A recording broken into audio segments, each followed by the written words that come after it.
I was like, it was October 1st. It was right after my anniversary, and you met my husband, and so that was kind of cool. But I can't believe how fast. I can't believe how time goes by, because that was, yeah, October, and here we are almost December, which is really wild. So here, let me mute that, and welcome wherever in the world you are. If you just had Thanksgiving and you've celebrated that, whatever that was like for you. I'm glad you do some downtime, come down here after that.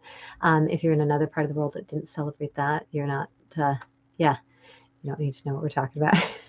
But for a lot of people, it was really lonely. And it was on my calls this week. For a lot of people, it was lonely talking and about the reality of the holiday season, the Hallmark happy season. And it's not always that happy. And what do you do when you feel really lonely, and seeing all the people, and just having that feel of the holidays, that everyone has someone? And what do you do when you're on the outside looking in? Or what do you do when you've got dysfunctional families, and you're going there, and that's not easy. That's a whole other thing. And do you go and just pretend that everything's all okay? Do you go and acknowledge who you are and be your authentic self, even if that means some ripples? Or what do you do with all that? So lots of questions come up around the holidays around, what do you do?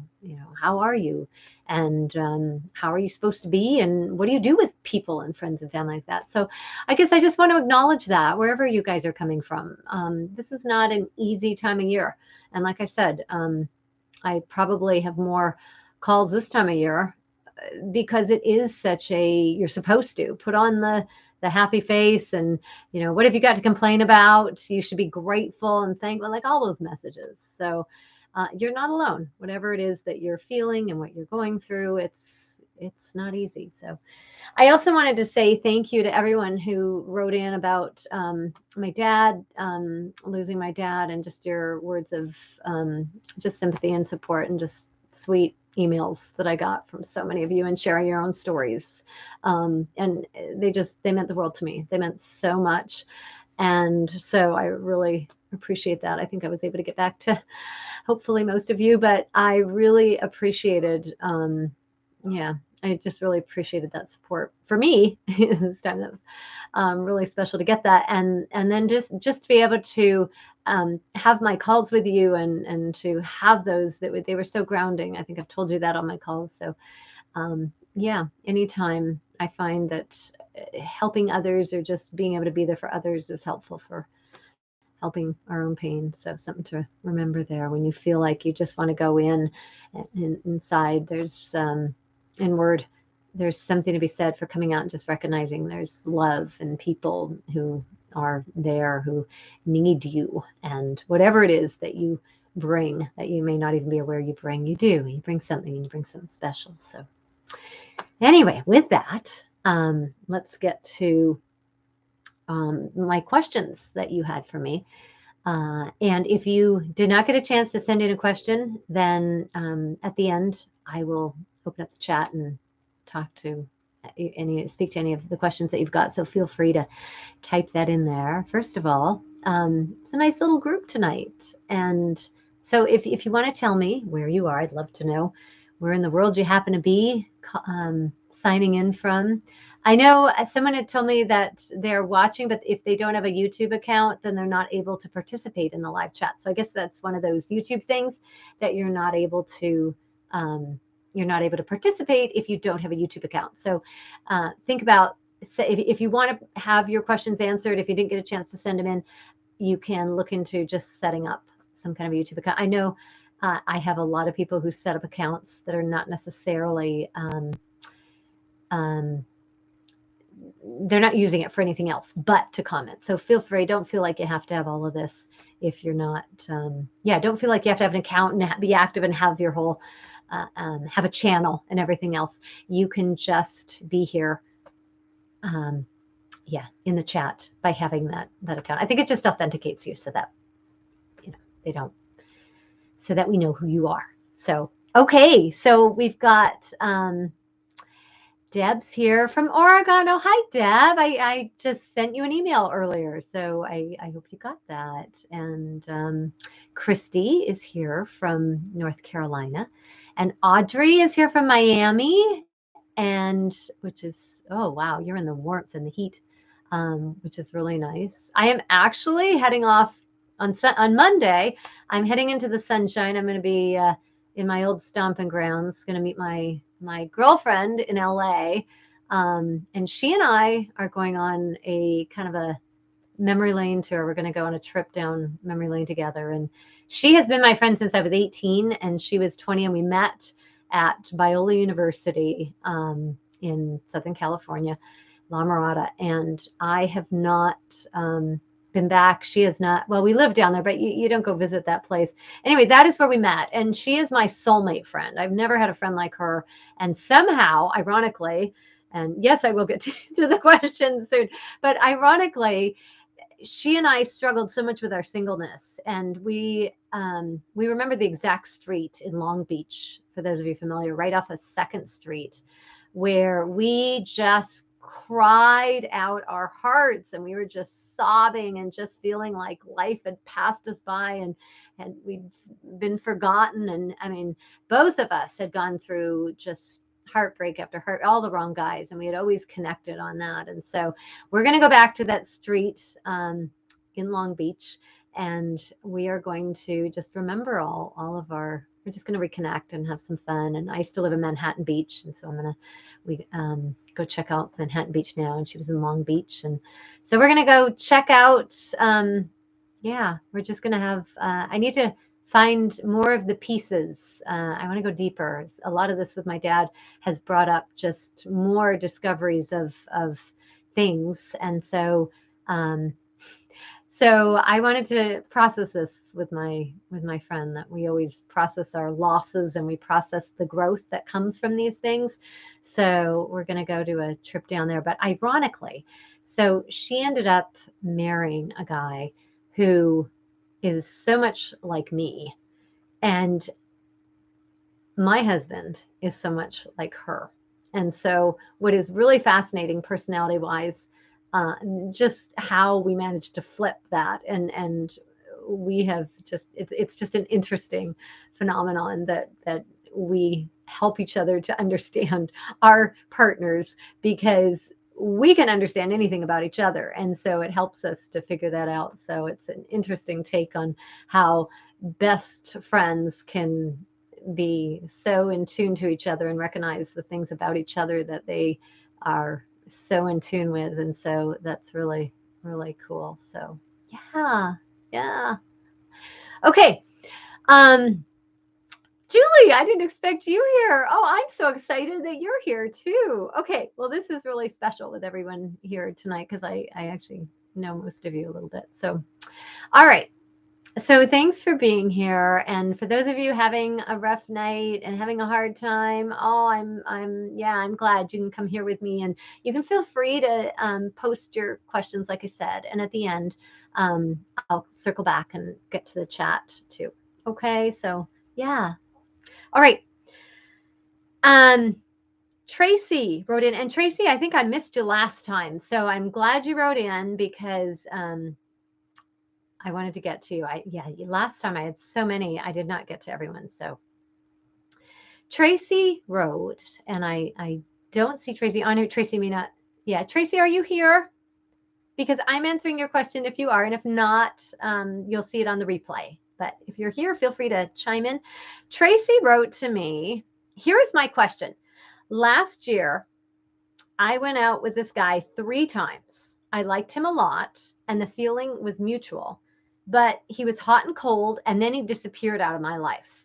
I enjoyed his company, and we got along really well during the times that we went out on dates. At the time, he was a fearful avoidant. Now I have a boyfriend. And my ex, or this guy, contacted me after a year wanting to get together on a date. I was honest with him, and I told him that I'm now in a relationship with someone else. We agreed to still keep in touch with each other as friends. Is this wrong? And if it's fine to have a platonic friend you used to date, what do you advise for us to keep it as just friends and not cross boundaries? Okay. Well, first of all, Tracy, congratulations on the new boyfriend, who I'm assuming is not fearful avoidant. And that's why he's your boyfriend. So congrats. I'm really glad to hear that for you, because I think you've been showing up a few times on my lives. So glad to know. Okay, so I'll tell you something. First of all, it's really interesting because this is just another example of how when you move on, that ex, that guy you dated, that guy in your past, you will send out an energy to him. There will be a certain thing that he picks up on. He won't even know it, but he will reach out to you more often than not. So if he's thinking about you, but there is something about, if there's still any connection there, there's something about you moving on. It happened to me, and it happens overwhelmingly with all of the women that I coach and that I hear about. This is what happens. There's something about the energy of moving on, of letting go of this person in your past, and it feels something. They feel something. If you were connected and you had something within that connection, there will be something that pulls them back in, that tells them, "Ooh, I got to check in. I'm losing her." So, okay. So first of all, I will say overwhelmingly, the majority of times that someone checks back in like this, and they want to get together on a date, like they're not telling you that they have met someone and they just want to share that good news with you. When the fact that he's specifically contacting you to get together on a date. So this guy is going to have in the back of his mind that if things don't work out, I'm ready. So in his mind, he's already thinking of more than platonic. In his mind, he's already thinking that he's ready if something happens. Okay. So it is really hard to have a relationship that is one-sided like that. And then it's also, the reality for you that you may also be flattered by him. This is normal. Like, you don't even have to feel like you have to defend that or whatever, because it is normal. Even if you're not aware of it, it's subconscious more often than not, because there's something about having someone who you enjoyed being with, and because they were not into you as you were, or in this case, right, you labeled him as a fearful avoidant. There's something about having someone who you couldn't get, or where the potential wasn't realized, coming back into your life. There is something that feels really good about the possibility of knowing that there is an opening again. So even if you're not aware of that, it will be hard for you to be completely platonic, no matter how much in love or in like, or how well things are going with your new boyfriend. There will be a feeling in there. There'll be an energy where something feels a little bit exciting about having someone back. Even if you can put them in a container as a friend, there still will be the feeling of picking up where you left off, or just finishing, or having some completion, or having some resolution to what was started. So and even the fact that you're asking this, I actually think that's probably the bigger indicator of even everything I've said. The fact that you're asking if this is wrong. I don't like phrasing things in terms of right or wrong, because someone's right will be someone else's wrong. And very few things in life are as black and white, or right or wrong, as just in general. Very few things are that clear. Okay. So what I would say on this is that I would be really, first of all, honest with yourself, and recognize that this may be coming even from a subconscious place, that you may not even realize that you may have that innate desire to fulfill unfinished business of the past. And you may not even realize that may be off your radar, or you may be trying to convince yourself that, no, that can't be it because I'm so happy with this new guy. So first of all, I would really take a close look at your feelings here. Okay. And recognize that, to see, is that something that you, like, is this going to create issues, problems for your new relationship? It could also be an opportunity to look at this new relationship and decide, okay, how in what ways is this different? Why is this why am I choosing this person? And is this as solid as I thought it was? I mean, it's an opportunity to look at both of those. But I think it's really going to be hard to keep it as just friends and not cross boundaries. I think that it will be really hard to do that. And I think you would be much better off to get to the really answer the question that you're really asking here, which is, who do you want to be with? And that's the question I would go to. Who do you want to be with here? Not how do we keep this just friends and not cross boundaries, but who do I want to be with? And you need to be honest with both of them, because I mean, the fact that obviously he said, yeah, I mean, it's good you were honest, really good you were honest with him, telling him you were in a relationship with someone else. But it is interesting that he came looking for a date. He came looking to get together again on a date. Now he's content to just keep on as friends. I don't think he's content to keep on as friends. I don't think he is. I don't think he's okay with that at all, because he didn't come with that. He came to you now after a year looking for something more than that with the date. So I would use it as an opportunity to figure out, do you want to keep choosing who you have chosen? Or do you want to take a chance on the unfinished business with this guy?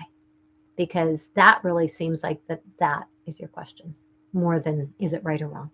Okay. And then I guess the only other thing I would add, you need to be honest with your new guy, because, and what that looks like. You need to be honest, because otherwise you will not feel good if you're not honest with him. But how you approach that will also be part of your answer here. Because if you're hesitant to be honest, because he's not going to like it, or because it'll cause issues between the two of you, or because you're not sure you want him to know, because it isn't just a friend thing, then you need to look at that too, as being, that's an indicator of why maybe you're choosing this guy who you went on dates with in the past. I will say this though, you don't know anything has changed with the new guy coming back in. And I think that's going to apply to a lot of you who've been in this situation. We assume if someone's coming back that things have changed. We assume that because he's showing back up, this must be the fulfillment of our fantasy, where he comes back and he's ready for us and we can start fresh. And you don't know if that's happening. So in fact, the number of times this situation has arisen, it is usually not that. It is usually not that. It is usually that he's come back to see if you'll take him back just the way he is. It's usually that he's just feeling you out to see, will you take him back? And so be very sure that you have seen enough, either way, with your new guy, that you've got enough confirmation, with the guy coming back in, that you have seen enough without crossing any lines to know that if something that he really has changed. Because if you give up your current relationship for him, who's come back, and he hasn't changed one bit, you're going to be right back here. He's still going to be a fearful avoidant. You have to see evidence that he's changed. And there are no guarantees, unfortunately, because of that. So, and then how does that weigh with the new relationship? If this guy that you're with currently is not a fearful avoidant, if you guys have the type of relationship where it's healthy and it's good and everything's great, and he communicates well and there is no avoidance on his part, and you, all that is good, and you are thinking about this other guy because it's that feeling of, it's the potential that never got to be realized. You do not want to give up what you've got in this something new and healthy for the dopamine hit of having a fresh opportunity to have something different with this guy from your past who you couldn't get, or where there's a dynamic in there, right, of not being able to get him. You do not want to give up something real to go back to that. And it is rarely possible to have both in your life, because you're going to feel something. I mean, just the fact that you're asking, is this wrong? You're going to feel something there, and that will be a divide in your current relationship. That will create something. There will be something there where you feel either you have to hide something, and that will come through in an energy of something will be off. It just, you won't be able to be as real and authentic with where your feelings are at if you are secretly harboring some feelings for this guy in the past. You'll need to resolve those first before you decide to be friends, or that you can be friends, because it just doesn't sound like he's come in with the premise of being friends here. Okay, I think he's settling for that while he waits to pounce, for lack of a better word. And so, I mean, that's the feeling this whole thing has. So I really hope that that's helpful, Tracy, because that's the feel that I get from what you wrote. All right. Okay. And if you're on here and you're able to, yeah, if you have anything to add, you can let me know. Okay. Okay. So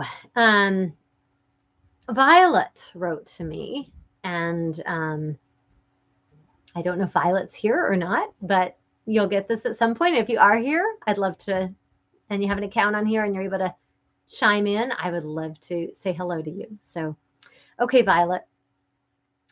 She wrote, Dear Jane, this question weighs heavily on my heart. I have an off relationship with this man who broke up with me. Now he's back. Interesting, these themes. But still cannot commit. Okay, so the man who broke up with you, now he's back, but still cannot commit. He told me he's not jealous. He cares, but not in a committing way. He has other lady friends.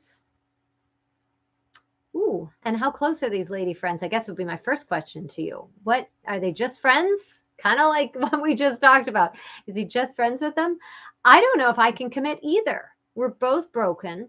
Okay. I have a friend who would give me the works, but just don't feel the way I feel with my other uncommitting one. Should I just be by myself? Thanks, Jane. You truly are the best. Oh, thanks, Violet. Okay. I'm sure this is heavy. This feels very heavy. Okay. So an off relationship, I think you might mean a on again off relationship, or just it's off. Okay. Anyway, so you've got this guy who broke up with you. Now he's back. He still can't commit. So nothing has changed with this guy. I think that's the first thing you need to make sure you're fully aware of. Nothing has changed with this guy. Nothing has changed. Okay. So that also begs the question of, if nothing has changed and you broke up before, how is this going to be any different? So that's kind of the first thing. And you said he has other lady friends, and I'm assuming you mean he has other women he dates, because usually we don't want to admit that. So we just say he's got other lady friends. So I don't know what the case is, but generally if someone has other lady friends, he's got other women that he does this to as well, or that he has in his life. Now, you're saying you don't know if you can commit either. And that's a common one, because a lot of times we wonder if it's really us, if we have the same issue as they do. And so that can be this thing where we say, it's kind of like a justification that we're no better than him, really. And then you follow that up with, we're both broken, which kind of sounds also like it's saying it's related. So you're saying you don't know if you're any better than him because you don't know if you can commit, and you're both broken. So maybe this is someone that you just should go with and just be with, because you're both kind of the same. But this is where I wonder, are you really the same? Because, or are you trying to find reasons to justify your similarities so that you're going to be able to be with him without feeling guilty, without feeling bad, without feeling something that you don't want to feel? Okay, so this is interesting, because this other guy then that you said, you've got a friend who would give you, I think the works, you might have meant the world, same thing. I get the feeling. But you don't feel the way you feel with the other uncommitting one. So first of all, you will never feel the same way, ever, with a healthy guy who can give you an actual relationship. You're never going to feel the same way with him as you do with someone who is who you can't get. I mean, who won't commit. That challenge is there. That's just going to be way too much. You're never going to feel the same way. So first thing you need to do is stop trying to, and don't compare the two. You're not going to feel the same way. There's no way, because one is this challenge. Like one is this guy who it's you feel his potential, and you feel the potential of the two of you. So you're going to feel that potential, and that potential is going to be related to an event, a feeling in the past where you had to win over the love of someone. Usually it's a parent, but it can just be, it can be an old boyfriend who really hurt you. But usually these beginnings are about a little girl in you trying to win over a parent who couldn't be won over, who had so much potential because they were your parent. So they were supposed to love you, and they were supposed to be able to give you everything, and certainly the minimum of love that you wanted, and the acceptance. So this is going to tap into a place whenever you're with someone like this. And for everyone who's listening, this applies to everyone. Okay?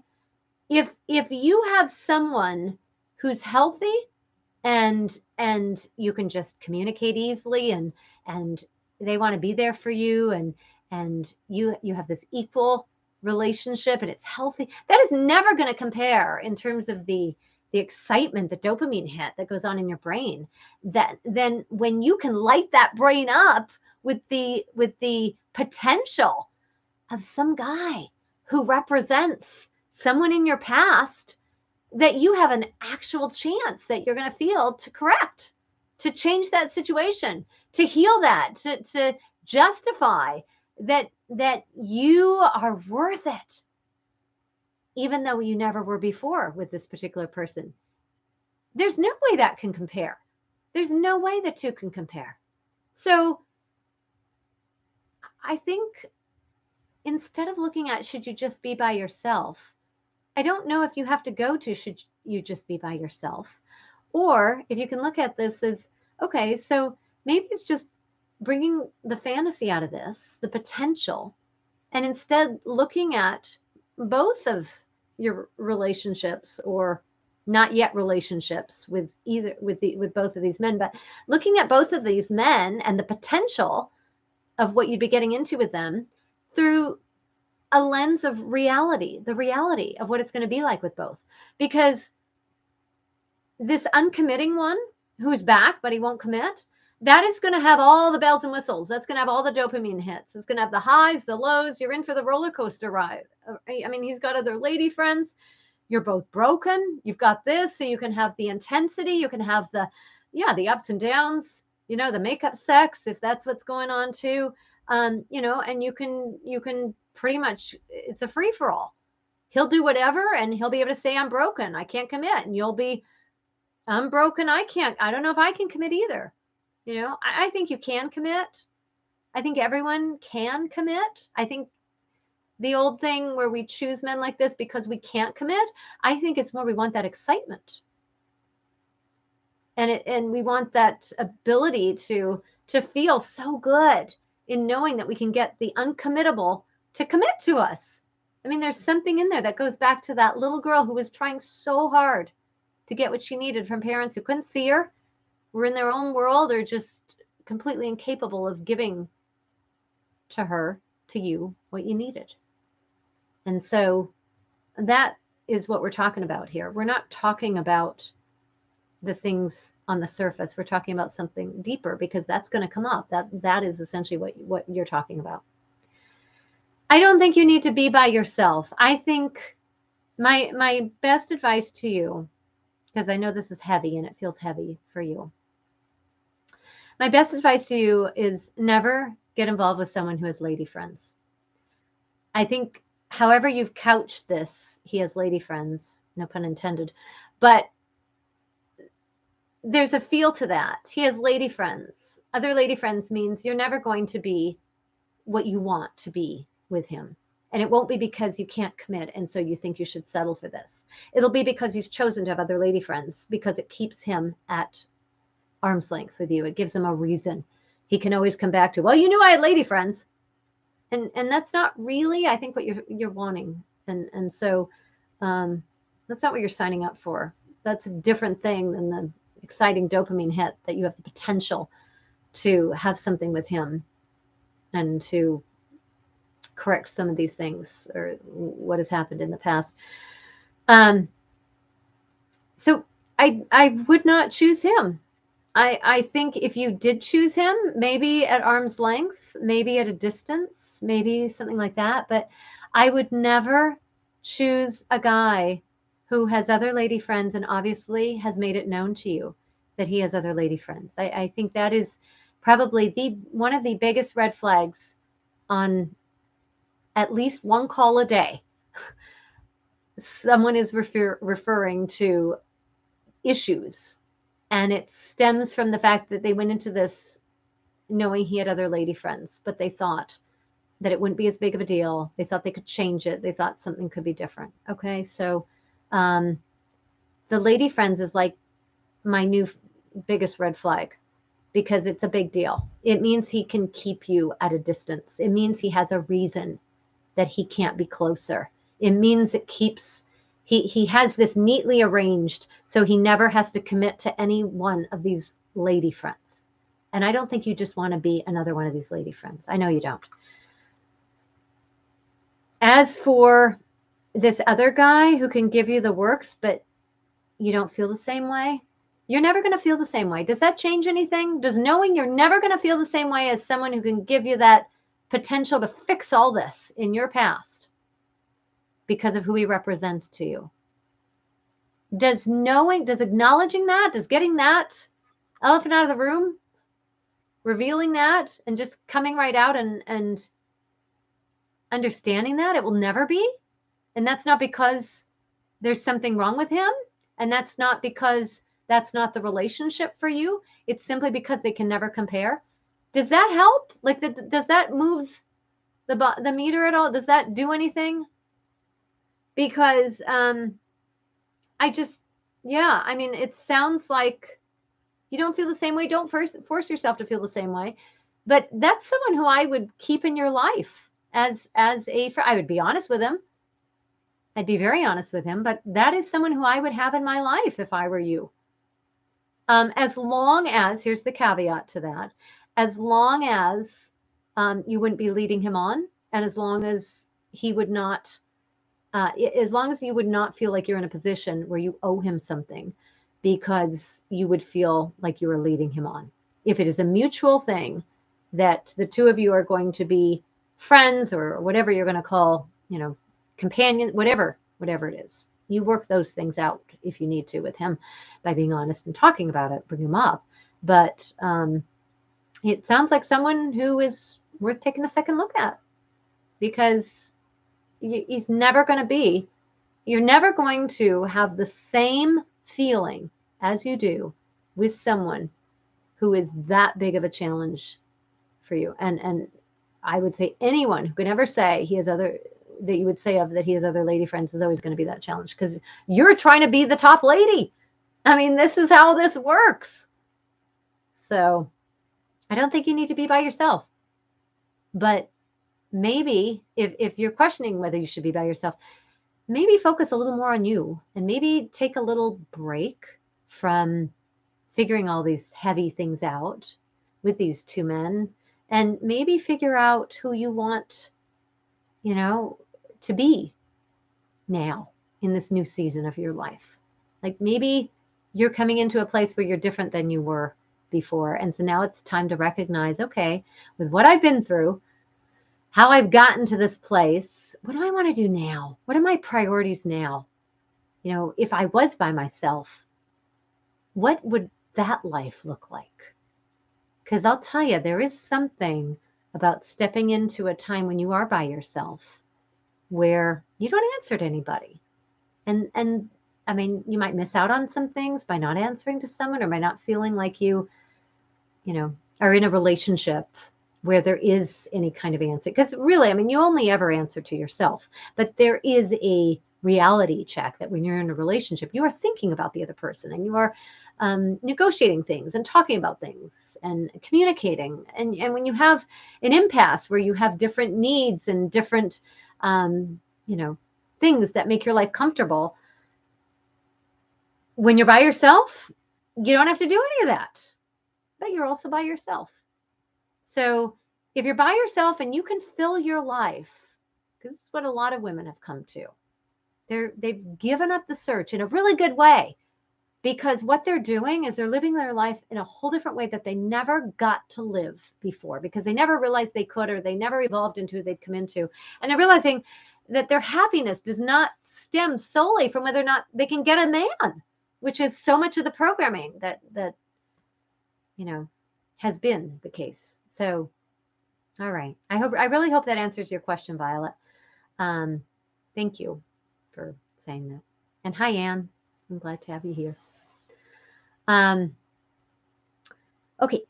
So the next one I've got is from, and I missed you too also last time, Pawn. You had something on here as well. The last one we did in October, on October 1st. So I'm glad we can answer you. And I'm assuming this is the same relationship you're talking about as you had there. So, all right. Pawn, and are you here, Pawn? I'm not sure where in the world you are writing in from. So if you are here, let me know so I can say hello to you. For those of you just joining, what I was saying is if you don't have a YouTube account, you won't be able to chat. I believe it's their way of safeguarding who comes into these. So if you don't have an account, you can always sign up for an account just to be participating. You don't have to have a channel and all that. So, all right.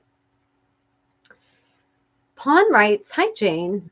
I seem to have this push and pull type of relationship with this guy. When he's pushing for a relationship with me, I pull away. As soon as he pulls away, I push for it. That's it, push and pull. So now it's his turn to pull away, and I miss him. When he was around all the time, I wanted him to give me space. However, now I think perhaps it's time for me to let him go for real and just ignore my feelings that I love him and want him in my life. Right? Okay, so there's the question, right? Okay, I'll come back to that. He told me he loved me and was in love with me, but I told him I still love the guy who I was with in August. I think that hurt him a lot. And he's never going to forgive me for it. He became very distant. We had a talk, and he said he just needed to focus on himself and his daughters as well as his divorce. He said he was focusing too much on me before. He still wanted us to be together, but then he was not reaching out to me like he was before. So I told him this was not the man I fell in love with. That man made time for me. This man made me his last priority, so it is not what I want, and I'm letting him go to focus on whatever he needed to. Did I do the right thing? I just joined Hinge again. I met him through Hinge, so I thought I might meet someone else there too. Do you think it's best I move on and find someone else? Okay. So, Pawn, push and pull is a sign. It's always a sign of an unhealthy relationship dynamic. The reason why there is push and pull in a relationship is because there are issues that are unresolved that each of you have. So, because normally, and usually what it is, it's around abandonment. When someone essentially pulls away, which feels like abandonment, then you want that person, you need that person. But when everything is going well and you feel safe, you're in a place of safety, then when they pull away, well, it's a different thing, because if you are in a healthy place and you don't need that, when they're with you and everything's fine and you're feeling good, you feel safe. And so you don't need to push them away or have them closer together. That's like a healthy relationship.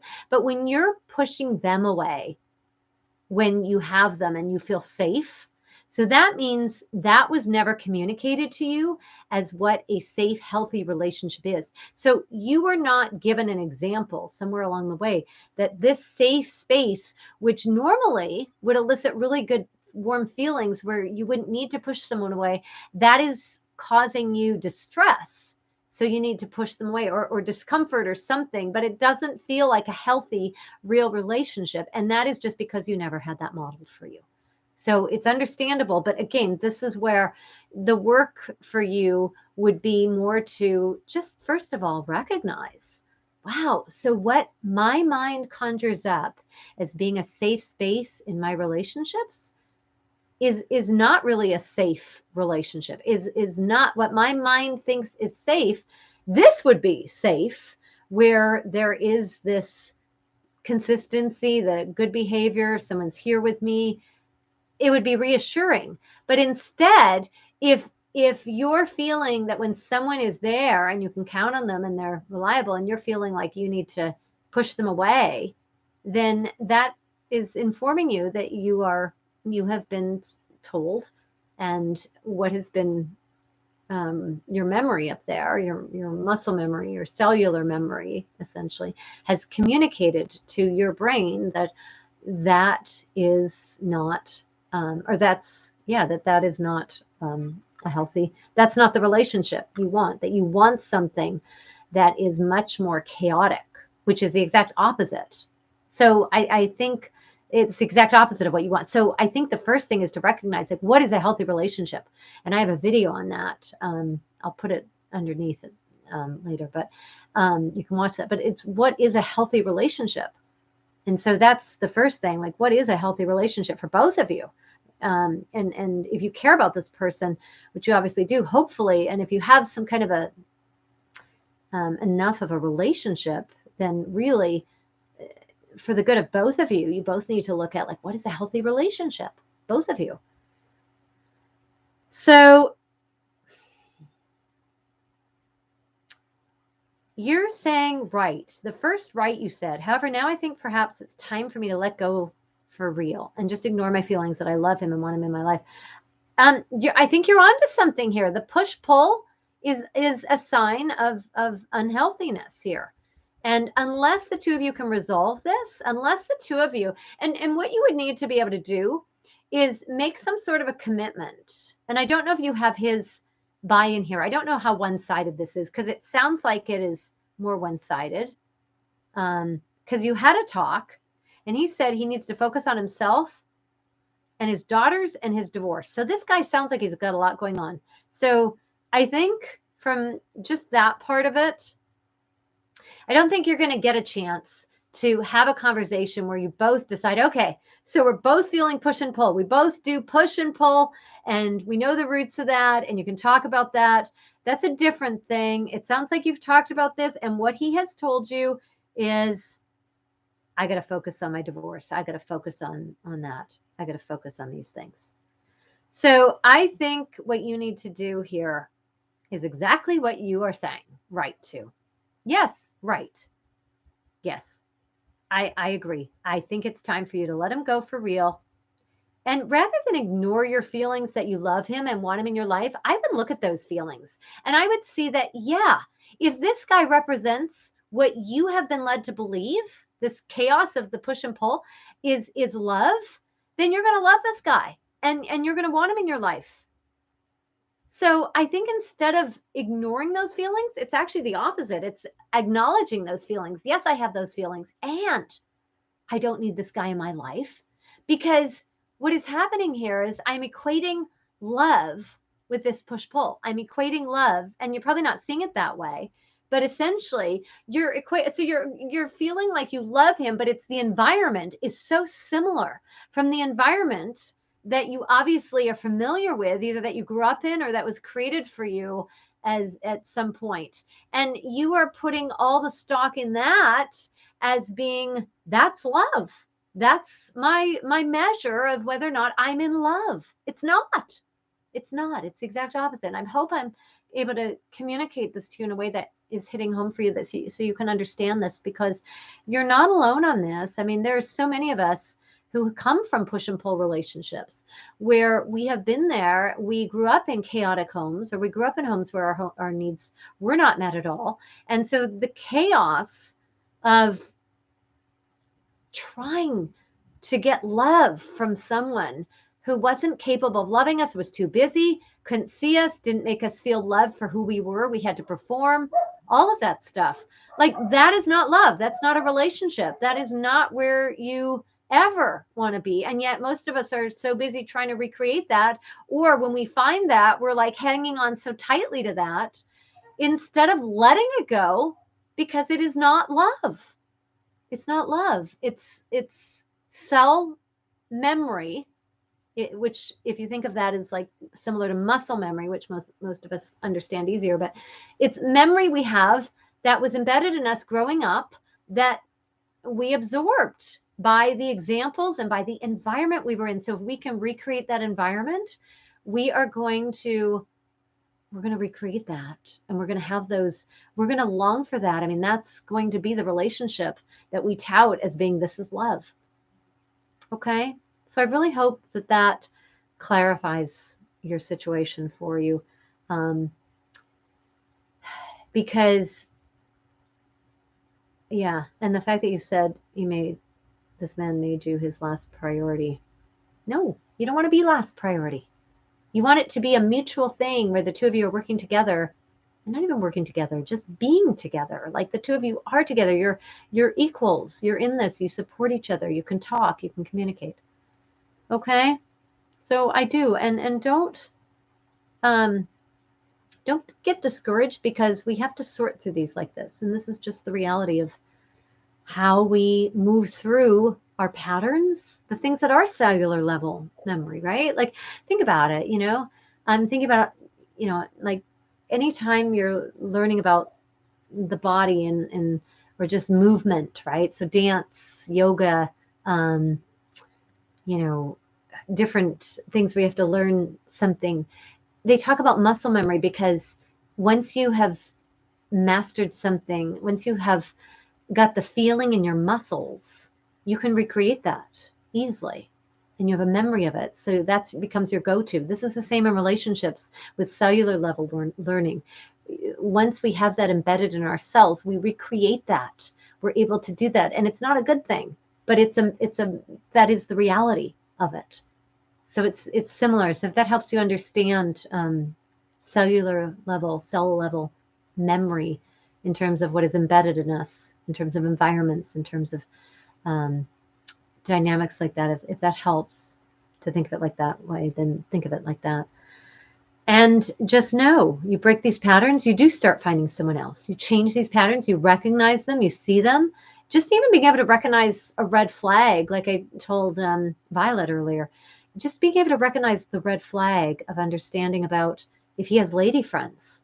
Like, how many of us have thought about that and not seen that as like a blaring, blatant red flag, simply because we are phrasing it as he's got friends, and then it's, lady friends, and it's like, well, it doesn't he have a right to have friends, right? And then you hear that voice that says, what, you're not going to let a guy have friends? And then there's the stereotype. I can't be that woman who won't let my guy have friends, right? Do you see how this works? See how this, yeah, so same type of thing, right? Yeah. Okay. All right. My next one is from Barbara. Barbara said, Barbara, are you here? Is Barbara here? Okay. And Christy, I'm coming for you next. I hope it's not too late there. I think you're not too bad. Okay. So Barbara wrote to me, question. I get it all. I have my head screwed on and I'm focused not to think of him. But when it's quiet and over the holidays, it creeps in and I just want to reach out. I know the answer. I know he's not the one. I just wish I could erase him from my thought process. All right, Barbara. So here's the deal with that. I know that when I was going through all this and I felt that way, I thought something about a lobotomy that would really come in handy here. And if I could just erase all of my past memories, it would be so much easier because I wouldn't have to worry about this guy, and I wouldn't have to think about him, and I wouldn't be so tempted to reach out. Exactly what you're going through here. Yeah. So this is common, and I know you get it. And I sent you an email too. You had a question about one of my programs. So I know you get it because you're in there and you're taking one of those. So, and it's probably confirming a lot of the things that you have been working through. And and really drilling those points home for you. But what do you do with the actual, where do I go from here? Right? Like, you know it. I mean, who doesn't know it, right? You know what you should do. You know it. And so why are you reaching out to some guy who you know isn't the one? I mean, really, that's the question. Why are you reaching out to some guy who you know isn't the one? Why? That's what I would ask yourself first. Why? And the reason is, I mean, I want you to answer it. And that's important to answer it yourself, because then you understand that it's a choice, and you do know he's not the one. You still want to reach him. You still miss him over the holidays, when it's quiet, when you're not busy, when there's not lots to do, and when, the holidays bring up the music, the feeling, and the pressure. Ooh, you got to make sure you're with someone for the holidays. Can I tell you, there was a guy who I knew I needed to end it because he was just treating me horribly, but it was over the holidays. And we had this picture taken. I think I probably brought this up, but this is one of the guys who treated me like the worst of all of these ones. This guy I actually worked with, which is the absolute worst when you have to work with someone too. I know those of you who've been in work relationships know how that goes. And I remember the picture. He ruined like every picture, every Christmas picture with my family, because he came because I was so excited to finally have a guy to bring with me to Christmas. My sister had her husband and kids, and everyone had someone. And so I stayed in there. I kept at it, made it work, kept doing all the work so that he could be there for Christmas. He ruined every single Christmas picture. Every Christmas picture, everyone else was all smiling and photogenic, and either he was looking up, he was looking down, he was looking around, he was blurred out. I don't know what it was. And anyway, all these pictures, he ruined every one of them. We had to cut him out and of all the pictures, not just because we had broken up, but we had to cut him out before we were broken out, just because we needed to make this picture look good. So anyway, I think that was a sign. If you're ever cutting someone out of a picture, I think that's a good sign. Or if he's actually looking that way himself, that he doesn't really want to be there, I think those are all the signs that we ignore. So you're not, so the reality is that you want him, and you're reaching out to him because you're lonely, because it's quiet, because it's the holidays, because of all that. You're not going to change all that. Again, this is the environment that recreates the pull to have someone. All the pressure comes back. So recognize that. All that pressure is there because it's meant to be there. It keeps us celebrating holidays. It keeps us spending a ton on gifts and just being all worked up with what we have to do for the holiday season. So, I mean, all of that is so deeply embedded. Like, talk about programming. I mean, that's been marketed to us from day one. So, I mean, you're supposed to feel this way around the holidays. You're supposed to want to get together. You're supposed to want to reach out to old exes. You're supposed to want to do that. So you're operating perfectly within your programming. So yeah, I mean, that's the first thing to acknowledge. You're doing all this, what you're meant to do. That's how it works. And then the other part of it is, do you need to? Can you go? First of all, I would set a time frame that you want to go without reaching out to him. Okay. You want to set a time frame for yourself, because when you get to that point, you'll be like so much better off You'll be so glad that you waited that long, and you'll see it as an accomplishment. It'll feel good that you went that long. So you'll want to do it for more because you'll feel like, hey, I did it this long. Now I can do it longer. Like it'll feel good, right? So there's a dopamine hit that happens in the brain with that. So that's the first thing I would do is set a time frame for that. And then the next thing I would do, I would imagine what it would be like if you did reach out to him, right? You contact him. Imagine in your mind what that would look like. And run through that scenario. What would that look like? How likely is it that you're going to get the response you want from him? Or if you do get some response, how likely is it it's going to be a completely surface response that means absolutely nothing? Like, what's the likelihood of that, really? So that's what I would do with that. And then go easy on yourself, you know? I will say this, though, and this is not popular advice. You'll never get this from your friends, ever. But I will say there are women who have needed to get over a guy. And how they got over him is they let themselves reach out to him. And they let themselves go through it all over again so that they could finally be free of this guy. So, I mean, I've had women get on airplanes and travel to this guy that they're supposed to be blocking and going no contact with, and that never worked for them. And the thing that worked is feeling supported when they were finally feeling so strongly that the only way that they could get through this or get over this, because it wasn't working what they were doing, was to actually have them see to their face that this guy is a jerk. He doesn't want to be with them. And just to be reminded of who he is. You have to be careful with this, and I would not do this without support because you're going to need more of it if you attempt it. But I will say that that is how a lot of women have finally been able to go cold turkey when nothing else worked. So that's something to think about. But I don't advise that if you're doing it on your own, because there's all kinds of places for you to get tripped up.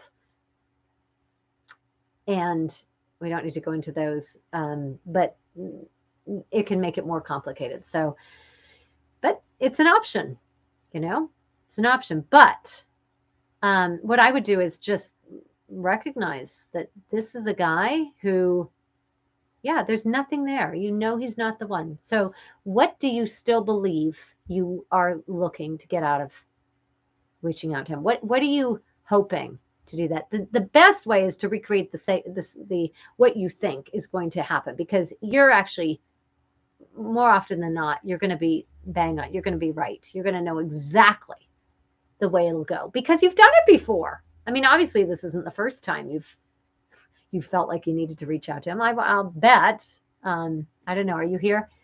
But I'll bet you've reached out to him before this and you've gotten a response that you didn't want. And so this is why you really don't want to reach out to him again. So I mean, go back to that first. Go back to that and see what that is. Because I'm sure you've been here before, and look at what kind of a response you got from him before. Where did it lead? Did anything change? No. And so why are we doing something if nothing changes? Why are we repeating what we have already done if nothing changes? Why? And that's a question for you to ask yourself. And I'll tell you why. It's because we're still looking to get that water from a stone. We're still looking to get. It goes back to kind of a theme throughout all these different questions that you're asking. It's what feels like this time will be different. It'll be the potential of this time. I mean, we're believers, you know, we're believers in the impossible becoming possible. And that's a beautiful quality, beautiful. But when you're talking about someone who has the potential to break your heart so badly and to hurt you so badly, you have to weigh whether or not you are really willing to embark on that challenge, okay?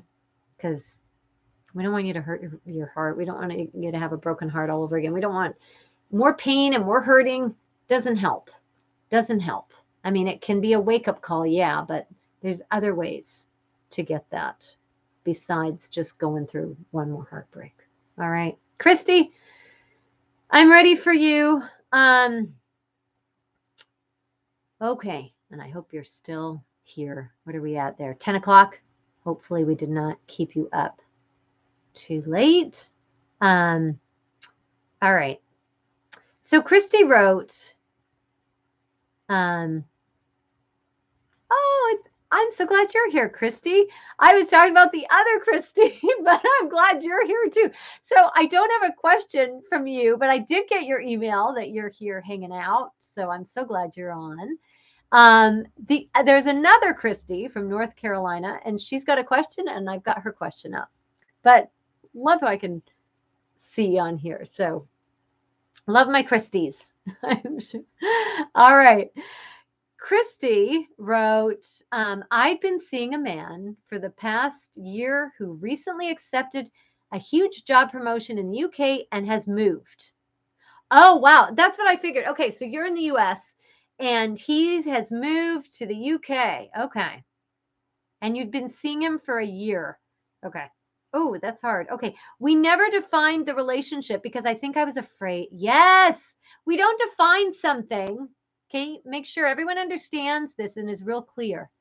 You don't define something not because you don't want to or because it's just that you're scared to or it's not for a lack of the ability to define something because this comes up a lot, but you don't define something because you actually know that what the outcome will be. If you define it, you know what it will be. So it's not just a fear. It's not just unfounded fear. If you aren't defining something, it's because you know the answer, and it is so much easier to just not go there, not go to the elephant in the room and just leave it where it is. Let's see where it goes. When you know that the same answer is going to be true if you push for it, that you already know. So we don't want to know it. We don't want to hear it out loud because that creates a divide. It creates conflict.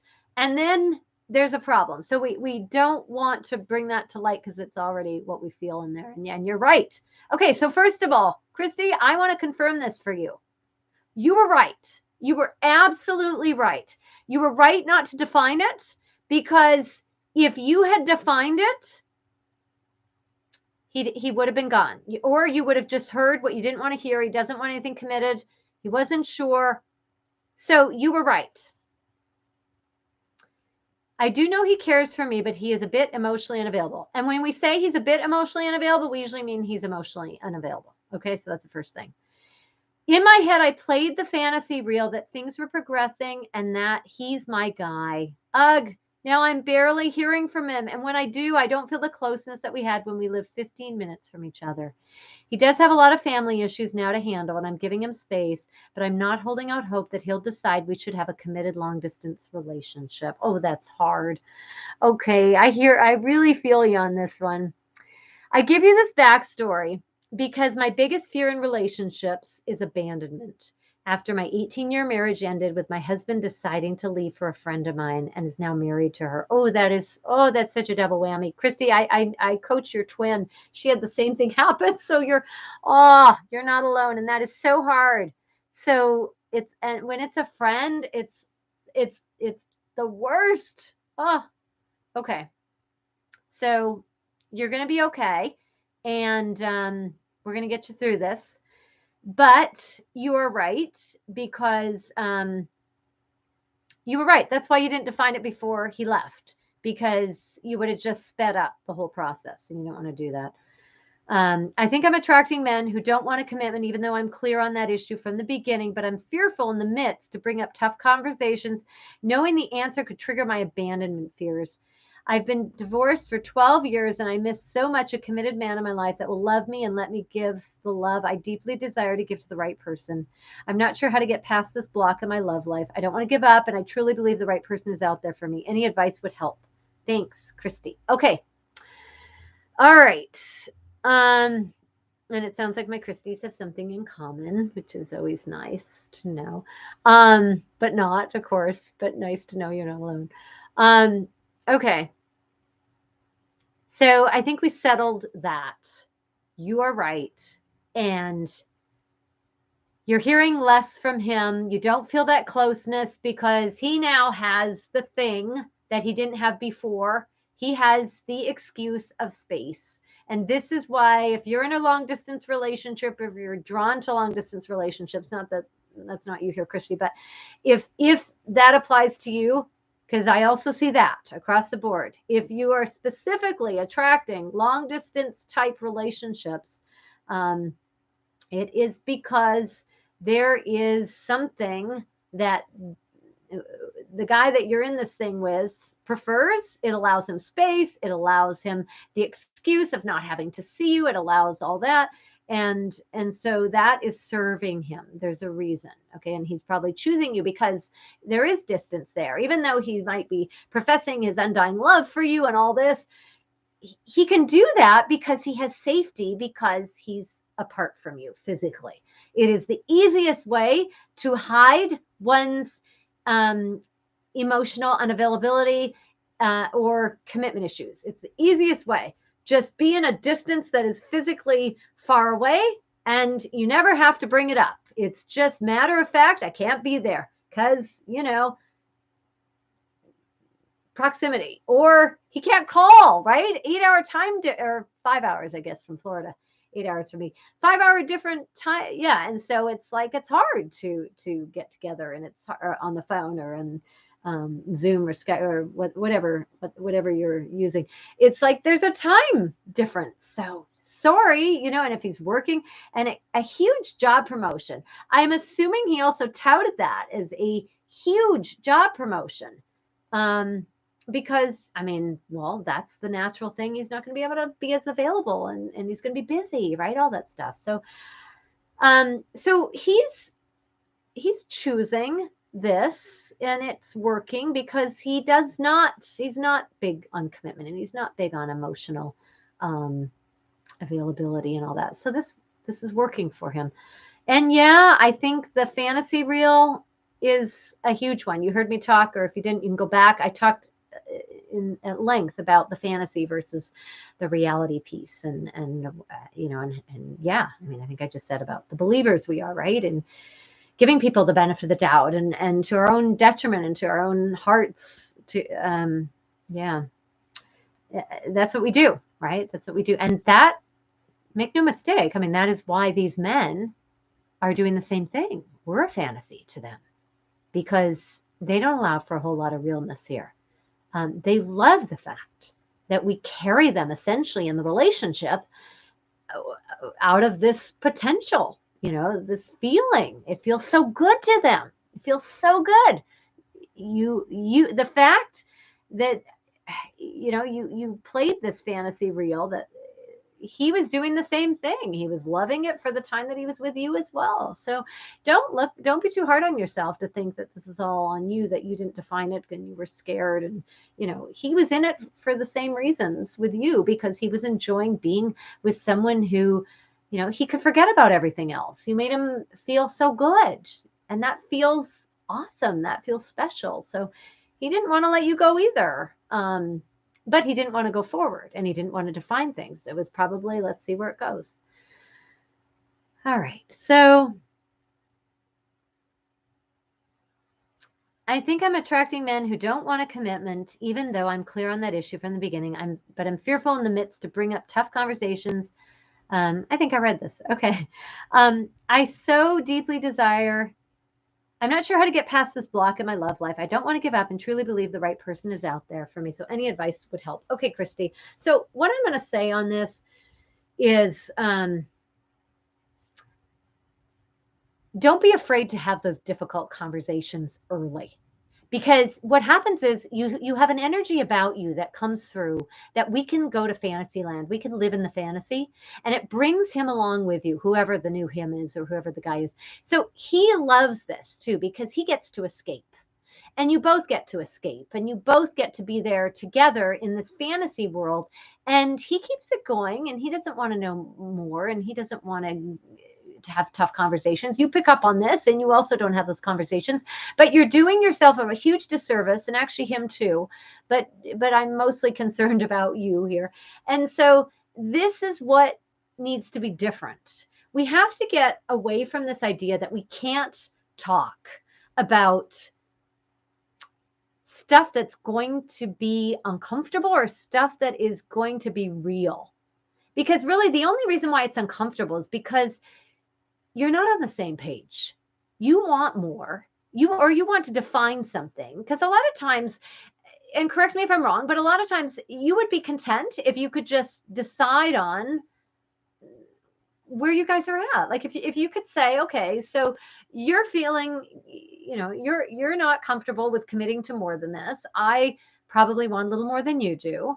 But what I do know for sure I want are whatever, 1, 2, 3, whatever your points are. So maybe you want, maybe, he's content to let's see where it goes. You need a little bit more than that. So you'd like a time frame in there, but then anytime there's a time frame, he's going to feel uncomfortable with that. So the whole all of the things that would make it even a little bit better don't happen because you want to keep it going and you don't want to lose what you've got. And as long as the potential is there for more, you don't want to rock that boat. You don't want to do that. But I will tell you, having an honest conversation that is about where you're at, it's safer. Because if you own that, first of all, there's an energy there. You're also not putting him on the spot. So that's also part of it. So when you communicate confidence around who you are and what you want, he picks up on that, and it challenges him to be either the guy who can live up to that potential or not.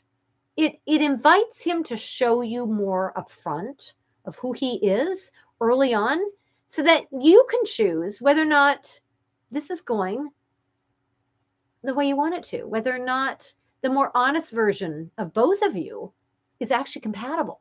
Because he's going to fall in love with the fantasy of you. I mean, all these guys are. And so they're not going to want to, there's no way that they're going to want to walk away from this. So they want you there, but they're also not going to want more. So this ambiguity on their part, you can't really handle that. None of us can, because it's too hard, because it's just, what do you do? What do you do with the time that are you wasting time here? And so what is far better than having a direct conversation about this is creating a directness in your energy, creating confidence in you are a woman who knows what you want. You are a woman who understands yourself, and you're not afraid to accept and embrace who you are, because there's an energy. If you can do that with the little things, there's an energy with that will make it much easier for him to understand that a woman who is clear on who you are, what you will and won't put up with in other areas of your life, this is going to translate to any subjects that come up between the two of you if he is seeing that in other areas with you. So basically, because this is why there's a lot of women who are not like us, and we look at them and we're like, how does she do it? How does she get these guys to commit that I can't do that with? How is she able to do it? And she doesn't care. And so this is the point. She does not care. So women like that are exuding a type of energy. And I'm not telling you to change. I don't want you to change, because we love those parts of you. We love everything about you that make you you. I don't want you to change. I just want you to get comfortable with direct stuff, to get comfortable with clear, direct communication, to not run away from that, and to own who you are, what you want, what you are looking for, and to believe that you have a right to have that. And that involves looking at all the times that you have not felt like you have the right to be in your own skin, that you don't have the right to be who you are, that you don't have the right to ask for what you want. And what I'm saying is everything gets easier in terms of relationships with people, with men who you have difficulty defining things with, if you are exuding an energy that says, I know who I am. I know what I want. I have a right to have those things. I'm not someone who is a burden. I'm not someone who asks for too much. And then feeling confident about who you are. And this takes practice. This is not an overnight thing. And honestly, Christy, this is me to a T on this. I never did anything direct ever. I tiptoed around anything that would create any distance, any discomfort. So I understand you from my heart. I understand so clearly. And I will say that is my biggest regret. I learned this over time, over a long time. And it really helped practicing with in other situations that were not romantic. We're not, the one relationship where the stakes are so high. If you can practice this in other relationships, it will go a lot better. If you can practice this in other areas, and if you're the type of person who in work you're solid, with all your other relationships you're solid, and this is just something in romantic love type relationships, it is just an area you're going to need to work on, because it means you've already done it in these other areas. And so it's not coming easy, because the block is that you've got some very strong messaging that says, do not do this in a relationship. You'll lose the guy, and you cannot lose him, because you've got so much riding on this that you can get this guy. You can't lose him. So that will be an area that you're going to need to look at as, okay, do I want to delay finding out what is really here? Do I want to delay this? And maybe if you have a pattern of doing this, and I am so sorry what happened with your ex. That is so hard, and I would imagine your friend is totally the opposite of you, and that's probably why it stings more that he didn't want you. He chose someone else. This is something. It sounds like he was going through some kind of a midlife crisis, and so this is something that, it hurts. It's awful. But the reality is, it's not something that will serve you by revisiting and going back and rehashing. And I know it's hard when you have to see them, or the fact that it was a friend. That is so hard, so painful. But what I would say on that is, this is an area for you to recognize that you are not going to have someone treat you like this again. You're not going to prolong the inevitable. If you're picking up on the fact that you've got a guy who's in love with you as a fantasy, or who is just looking at you as a fantasy, you're okay with ending it early. Like, you're okay with saying, I'm looking for something more. I'm looking for a relationship. It seems we're not compatible. It's okay. Let him convince you otherwise. Let him rise to this. Let him tell you he doesn't want that. Let him be direct. Let him be clear. And if he can't say it, okay? If he can't say it to you, that's not on you. That is him showing you, telling you, this is who I am.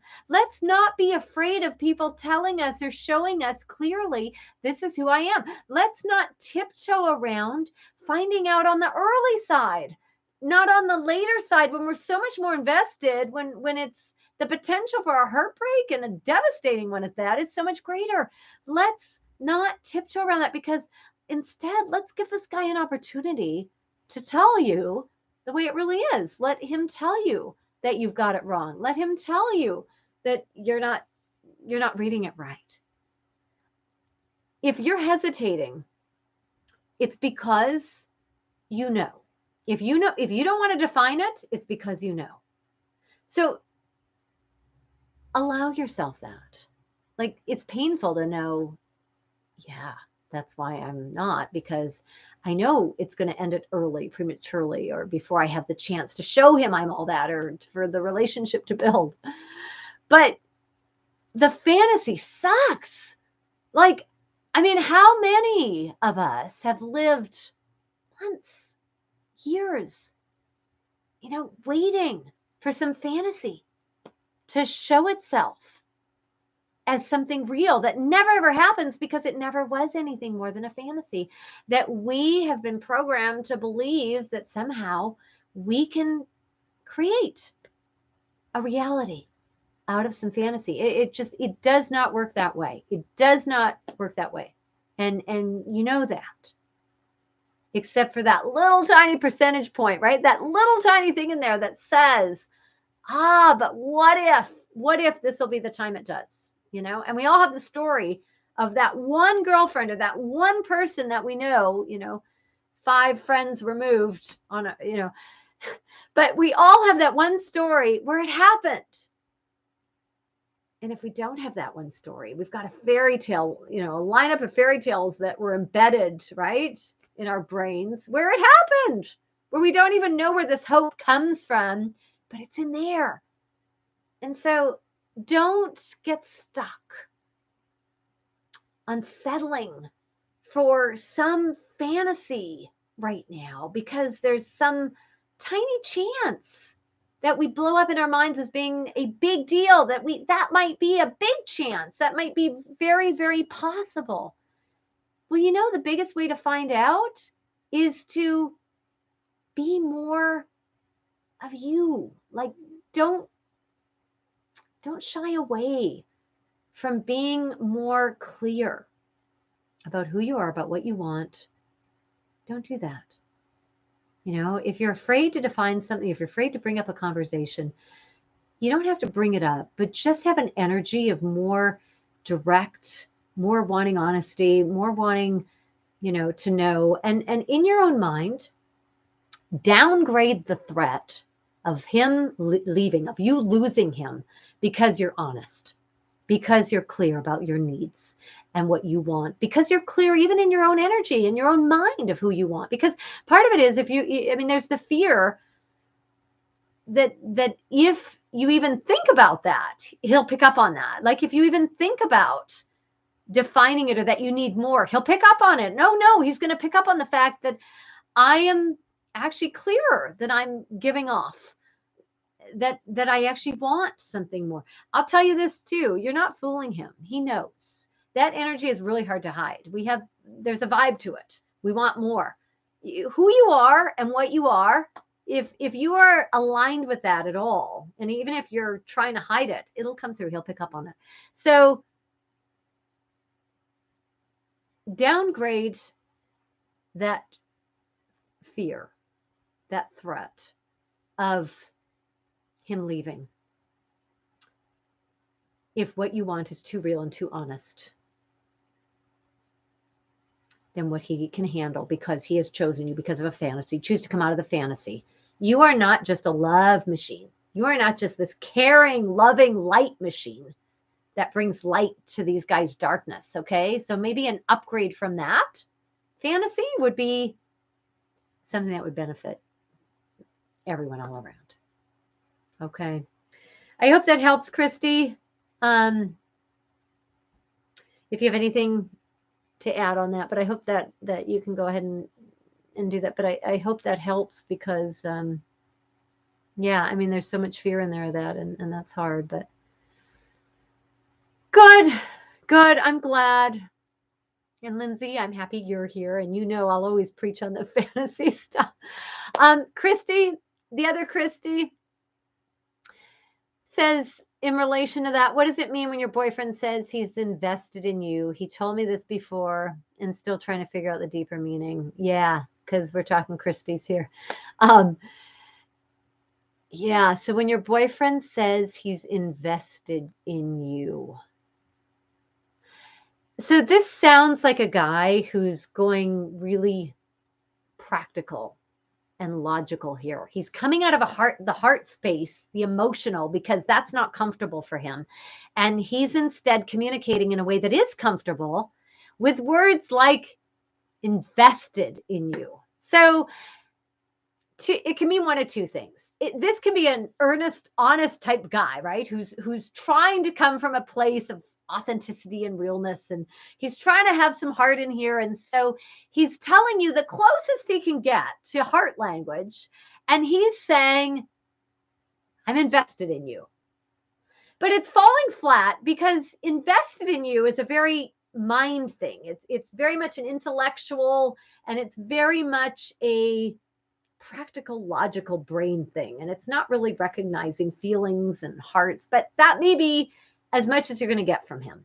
So when he says he's invested in you, yeah, he may be trying hard to communicate. So it really depends if he's a big communicator or not. If he's so if he's not a big communicator and he's saying this to you, he's trying. It could also be it gives him a buy, it gives him a pass because he's saying something. Something's coming out of his lips, and he's saying something to you that's coming across as sort of caring. So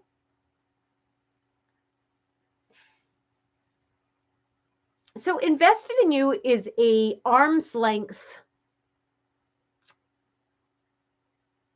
I care about you. I like you a lot. Does that help? Am I getting close to am I reading you guys? Am I reading him?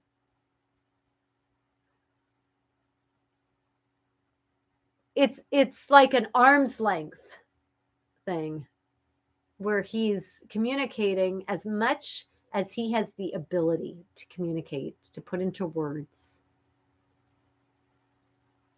The difference would also be, did you ask him or did he volunteer this? Okay. So if you love each other, you know what? If you're at the point in your relationship where you love each other and he's telling you he's invested in you, I would say it is more of I would see it in a more positive light that because I can see some of the women I know who are in relationships with men who are just different in the way they think and in the way they process and the way they speak, and they're going to speak more from the head than they are from the heart. And that does not negate that. That does not lessen the fact that you love each other or the degree to which you love each other. It's just a different kind of love. And so it's up to you whether or not you decide if you want to take it at face value and just accept it and feel the love from that. Because honestly, it's pretty supportive to have a guy tell you he's invested in you. It is.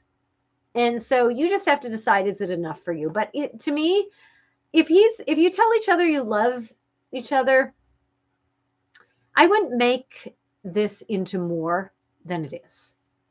To me, he's invested in you is his way. So look at his actions. Do his actions support someone who cares about you? So let's take the words invested in you and let's take that for the meaning underneath that. I care about you. I love you. I'm supportive of you. I wouldn't want to be anywhere else but with you. So if we take all those and substitute those out for that, then could you see his actions supporting that? Can you see his actions actually saying the same thing? Okay, so you got your answer there. All right, good, perfect. All right, good. Well, I'm glad that was helpful. Deb, I want to come back to you with your question. I'm in an 18-month relationship that I'm not sure is the healthiest. I was contacted by someone that I met 2 years ago who wants to meet and start a friendship. Not sure if this is okay or not. Okay, so you got some questions there. 18 months, and you got some questions about it. And I think, correct me if I'm wrong, I think this is the relationship, Deb, where things were going pretty well. But obviously it's yeah, I mean, and there's two things going on. One is the longer we go on with someone, it can be easier to overlook things because we're finally getting to that milestone, right? Things are better. We haven't had a relationship that's worked out this well. And so we can read more into it, or we can make those little things kind of go away that, oh, they're not a big deal. But then over time, they become more of a big deal. So it's kind of that whole phenomenon where the longer you go on, it seems like, yay, we've made it, everything's good. And then all of a sudden you're looking at, wait, maybe these were things I was glossing over because I wanted it to be that good. So, so you got a similar thing here. You've got someone you met 2 years ago who wants to meet and start a friendship. So, you know what I do, Deb? I'd go back to the advice that I gave someone early on in here. It's very similar to what I have to say to you. Go back to that because I really agree on here. The same thing I said to her. I think this is about going back to the current relationship you're in. And the question is, why are you not sure if it's the healthiest? Are there some things there that you need to resolve first? Is this worth salvaging? Is this 18-month? Is this worth salvaging? Is there something there? Or because that's the question here, not whether or not it's okay to start a friendship with this person that's come back into your life after 2 years that you met, who wants to start a friendship. I have a feeling he doesn't want to start a friendship. I have a feeling he wants to, very similar to the other one, he wants to start a relationship. So I would come back in to this point here, and I would look at what is going on in your current relationship. Why is it not the healthiest?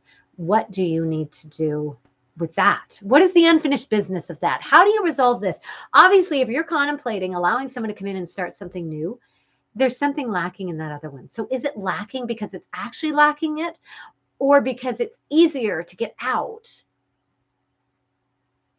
than to invest a little bit in communicating or coming up with some things to talk about, or not even to talk about, to change, that you can do to change, that will create the ripple effect of creating a change in him and thus the relationship, that's worth salvaging. So I would look at what isn't healthy about it in terms of the specifics, what is not healthy, and then what can I do to change those things, or to bring hope to those things, bring light. How do we bring light to those things? How do we bring light? How do we shine a light on what isn't healthy so that we can first see what we need to do with that relationship? Because I'll tell you this, if you leave that and come to the new relationship, you're going to be leaving something on the table here. Something's going to be left that needs to be looked at, because that's why it's there. And rather than having you enter into a new type of relationship with someone else, where the same thing is going to pop up, because this is going to be something that we wear on our forehead that comes with us because it's unresolved. I think you've got an opportunity to do that. You've got an opportunity to look there. I would not miss this opportunity. I would not miss this chance to do that. I would not, because these things present themselves for a reason, and that this is going to come up again. Okay. I hope that helps. Rarely, if you ask if it's okay to move on with someone else, even as a friendship, so even if it's as benign as a friendship, rarely is the question going to be about whether or not, rarely is the question ever going to be about what to do with the new person coming in. Almost every single time, it's going to be that this new person is there. They've come up, even just in a friendship capacity, to shine a light on what is there in the current relationship that you're in, or in the thing that seems now to be the easiest to slip out of into something new, because it would distract us once again out of what we were supposed to be seeing in that first one. And to be clear, you do not have to.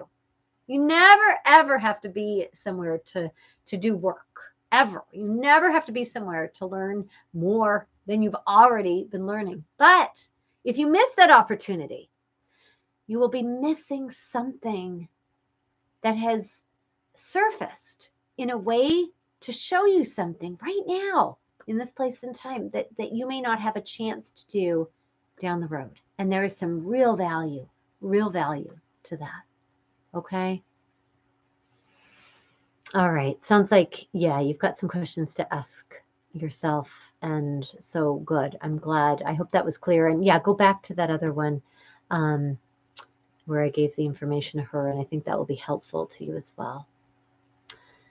Okay. All right, everyone. Well, I'm so glad that you have joined me tonight. And for those of you who are feeling all the feels and just going through whatever, we feel. And the letdown of the holiday, if you had a good holiday and it's a letdown after that and whatever, whatever you're going through with that, just know you're not alone. Okay. You're not alone in what you're going through. You're not alone in what will come up. I sent an email out talking about the holidays, and this is what you feel with Thanksgiving. If you celebrate Thanksgiving, you're going to feel it for Christmas, and you're going to feel it. You got another month of this, so you're going to be feeling all of this, and that's going to be hard. Just know, stay curious, I think, is the first thing. Stay curious about what might still be possible for you when you're feeling really stuck in this space where nothing seems to change and everyone else seems to have their happy lives going about you. And so I think the biggest thing is to realize that the ending hasn't been written yet, nor has the middle, nor has the rest of everything else. So, I mean, there are so many things. There are so many things we can't predict, And so I just stay curious about stuff. You never know what is going to happen.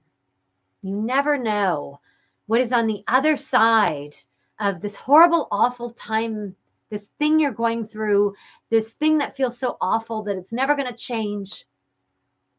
I am so privileged to be able to see these stories unfold with people who are just about to give up or can't imagine anything changing for them. And then something opens up and it happens. And there it is. I mean, those are my favorites because I see these things and they're real. I mean, they're something they could never predict from where they were in that space happens. And all of a sudden they can see it. And so that's what I want for you. I don't want this to be how it ends, that this is it, that now I'm going to have to be, whatever it is. So for the woman who said, am I just better off being alone? Okay. So maybe for now, if you want to just accept the fact that for now I'm right alone, sure. For now I'm alone. Or I'll be on my own for now, or I'll give up the searching in terms of when I say to give up the search, the striving and all that. The trying so hard, right? The pretzeling yourself into being something, for all things for all people. So give up some of that and give up the search of trying and trying and trying to when it's not working. Give that up just to have a change of scenery, a change of pace. But stay curious. Stay curious. Never give up the staying curious piece to see what life is still, going to show you.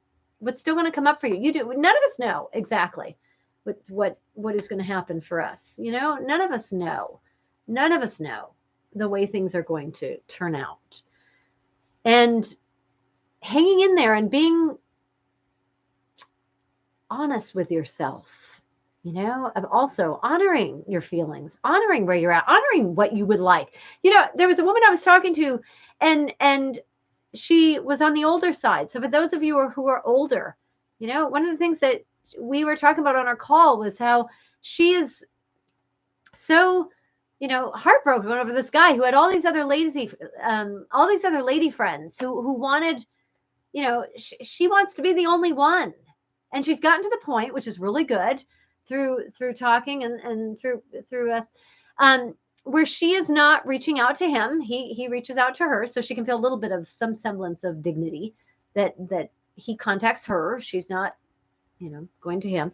But, what I asked her was, she's holding out for this hope that at some point as he gets older, he might decide he wants to settle down and then he'll be ready for her because, he knows how good she is. He knows how much she loves, how much she takes care of him and how much she's there for him, but for now he's young. He's still acting young and spry and he's got all these other women on the side. And for now, and so what I asked her was, are you really, gonna, dig in here and miss out on this part of living of your life to its fullest because you're pining after this guy so that he will give you something in the end, when he's now got nothing left to give you so that you can take care of this guy into old age when you're going to be the one taking care of him And what are you going to be getting back from him? So, I mean, waiting for someone, like waiting for someone when you can be doing something now with what you've got right here in front of you in this present moment. There's, and so we were just talking about that, and she realized, you know what, I think I'm lonely. I think I really just want people to give my love to. And, and someone else who wrote in here about, I've got so much love to give. Like, go find a cause, go find animals, go find children, go find some causes that you identify with. Like, pour that love into people who actually give you something back instead of just loving, with your heart hanging out, waiting for someone to be ready, to be ready, to be ready. I mean, think about that, right? Like the insanity of that, right? What we do, with this heart that we just wait and wait and wait. Don't wait. Go live. And if at some point down the road he recognizes that he wants to be with you and he's ready to settle down, then you can choose because you've lived. So stay curious for me. You never know what's going to happen in the end. Stay curious for me. Okay? Do that. That's it. Through this whole holiday season. And if all you get to do with giving your love is just, getting out, being out and about and seeing who needs some love. And not a man, who needs some love in terms of an animal, a dog you meet on the street. I tell you, dogs, if you don't have a dog and if you have the ability to have a dog, dogs are like the purveyors of unconditional love. I mean, they are just, my mom came over and stayed with us and I told her, we've got weighted blankets with heartbeats here for you. We got 3 of them, and that's what they are, the weighted blankets with heartbeats. Anyway, there's lots of people and lots of things that need lots of little hearts that need your love, rather than having you waste it on some guy who could care less, by his actions and how he's treating you. That doesn't apply to everything. There are relationships that are so worth salvaging. I see miracles with that, and they are true miracles with that all the time. And so that's a beautiful thing to see that. But, there's something to be said for, so you have to know when something is worth investing in and when something is worth coming out of and coming and being with yourself and staying curious for what else might be there for you, because someone else has made his own choices and decisions and he's clearly not giving you what you need. And having female friends and lady friends, and the way that's we say that, but don't actually acknowledge what that means. It means you're not a priority. It means he's with someone else. It means there's other women that he's got that he can call. It means he is calling other women. It means you are not the one that he is choosing. He's not prioritizing you. And what that does to you, I mean, that is no small thing. So anyway, all right. Yes, cats too. Cats too. Yeah, animals, they're underrated. Okay. You guys take care, okay? I'll be doing another one in December. Let me know if you have any feedback on when you are the loneliest between Christmas and New Year's. I'll try and schedule something between Christmas and New Year's. Let me know when you're the loneliest. Is it New Year's after? Yeah. I mean, everything gets better. It's January 1st and everything's better, right? Because we have a fresh new start. So sometime in December, I think we'll probably need to do this again. All right. Thanks for joining me, everybody. Star, I saw you there. I'm so glad you're here. Thanks for your email. I'm going to be in your neck of the woods. I might bump into you. I was telling everyone that there too. And Julie, I was thinking about you. Yeah. All right. New Year's Eve's a tough one. Okay. All right, everyone. You take care. Give all your dogs and cats and little ones a hug for me, kisses. Yeah. I'm so glad you're here. Thanks for joining me tonight. If I can help at all, go on my website and check out my Work With Me page. I have email coaching is still my most affordable. But I do all my one-on-one coaching in there. if you mention my YouTube live, I've got a special offer I'll give you on the coaching because I want to meet you. And yeah, so go to my website, check that out. Subscribe to my YouTube channel to get notifications of new videos. This has been really good for me as well. So I'm hoping to come up with some creative content with some new videos for you guys that I can speak to you here. But this is my tried and true. I love this, just being upfront and real and here with you. And if I could be this in person, I'm actually thinking at some point, I got to come to you guys. I got to go travel again because I'm missing that. I'm missing the, I want to meet everybody. I've met a few people and it's, yeah. So, or I'm going to do a retreat here and have you all come to me. So if any of you, I'm up in Vancouver, British Columbia, Canada right now. And so if any of you would like to come visit Vancouver, I am sort of getting my wheels going about doing a live in-person retreat here. That would be something on the more casual side so we can just meet and bring everyone here because I don't think I can get all around the world to everyone I want to see and the amount of time I'd have. So it's probably easier to bring everyone here. So if you would be interested in doing something like that, I would try to make it as affordable as I could. But I would love to do something in person soon. So all right, so I've been toying with that. Lots of things on the go, and I would love to see you. Oh, good. I'm glad. Well, Christy, so it's just a way to make it all happen. So, so anyway, more about that. But that has been, I've just been missing everybody. And I think with the, with just realizing how short time is and, I don't know, and my mom is off traveling. I don't know, something about that. She's spending Thanksgiving, her first Thanksgiving she's ever spent with her brother and all her cousins. She has this huge family in Michigan, for those of you from the Midwest. So my mom, I'm American and Canadian because my mom, it's not just because I married my husband who's an American. My mom is an American and she is from Grand Rapids, Michigan, and she left home. She had so she left home when she was 17 to go to school up here in Vancouver.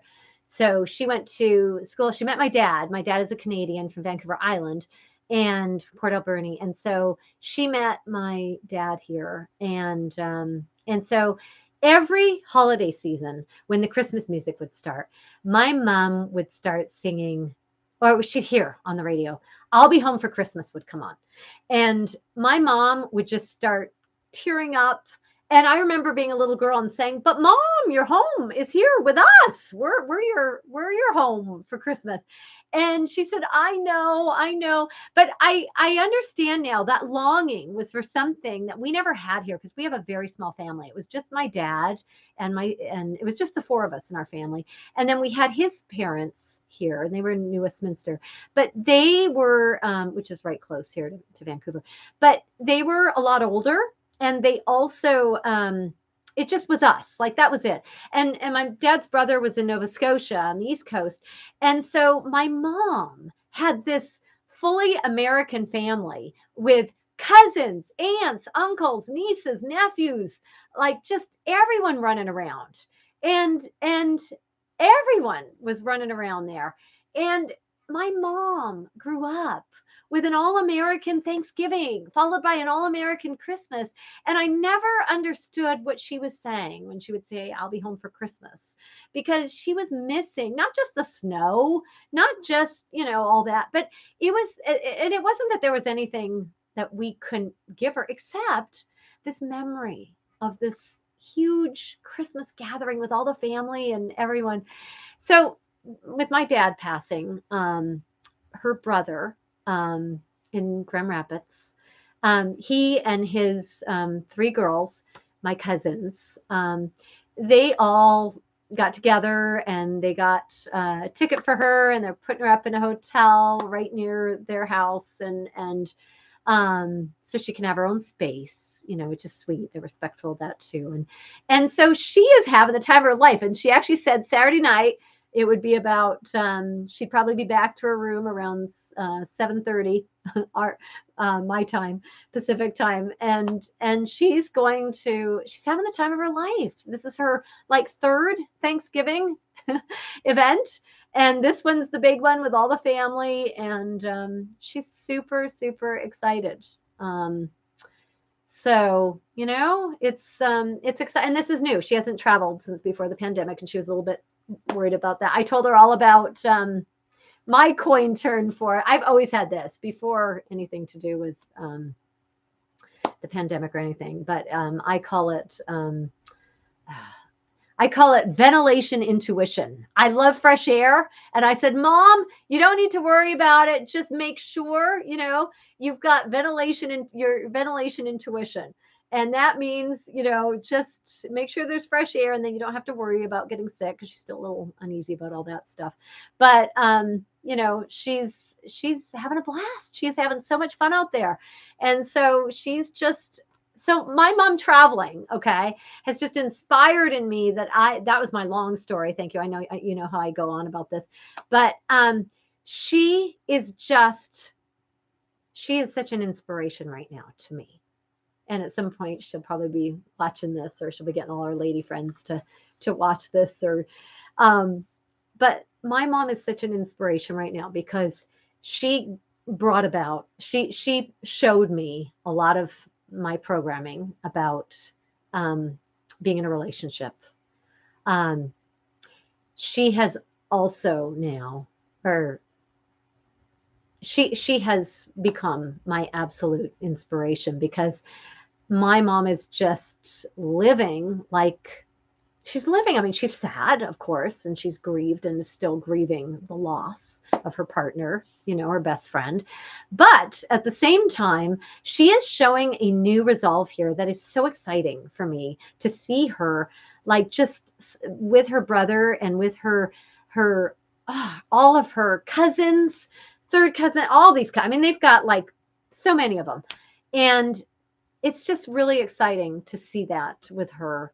And it's just a really neat thing. And so she has just made me realize, okay, because she going out there to Michigan and all that, and I just realized I need to see more people in person, and so that has made me thinking about doing things and maybe having a retreat and bringing people up here and just having something. What I would love is the equivalent of like a big sleepover, where it would just be, we can let our hair down and we can just, feel things together. So anyway, I have got lots of that in the back of my mind. So, and I'm in a destination now that is more than a little small town. So it might also be easier to do to up here. So anyway, all right. Well, you take care, everyone. And yeah, if you missed anything, go back to the beginning and you can go check that. Yeah. And thanks. Yeah, I do agree. Just seeing the last of the comments. Yeah. Sorry for those of you who've had, your own parents passing. It's tough. It's tough, even when you're prepared or not prepared, or I've been talking to a lot of people about both sides of that, and it's all hard. It's all hard. But yeah, it is interesting. So those of you who are taking care of your older aging parents, I feel for you. Yeah. And it's tough. So, all right. You take care. Sending you guys so much love. I would hug every one of you if you were there. And yeah, here's to the hearts, of everyone here, the hearts and the love and the giving and the caring. Make sure you save that for you too. Okay. Make sure all this going out, you got to keep it in too. You got to give it back to yourself. So you give it out and think about where you're giving it to, but make sure you got enough coming back of that love for yourself. Okay. Cause you're worth it, and you deserve every good thing that the world has for you. Okay. And I'll tell you this, there are, whatever you believe in or don't believe in, I'll tell you. Okay. Look for the helpers, because everywhere I go, I tell people to do this too. I mean, you just need to look for hearts like yours. You're going to find them. Okay. Just look for hearts like yours. If you know that you have your heart, just remind yourself that these hearts are out there They're out there everywhere too. Look for those hearts. Look for those helpers. One of my favorite sayings. All right. Take care, everyone. I'm glad you had a chance to connect a little bit too with each other. And yeah, take care. I'll talk to you soon. See you soon. And feel free to leave me comments, send me emails. I love hearing from you. I love hearing from you. Love it. Love hearing from you. All right. Take care. We'll see you soon. Okay.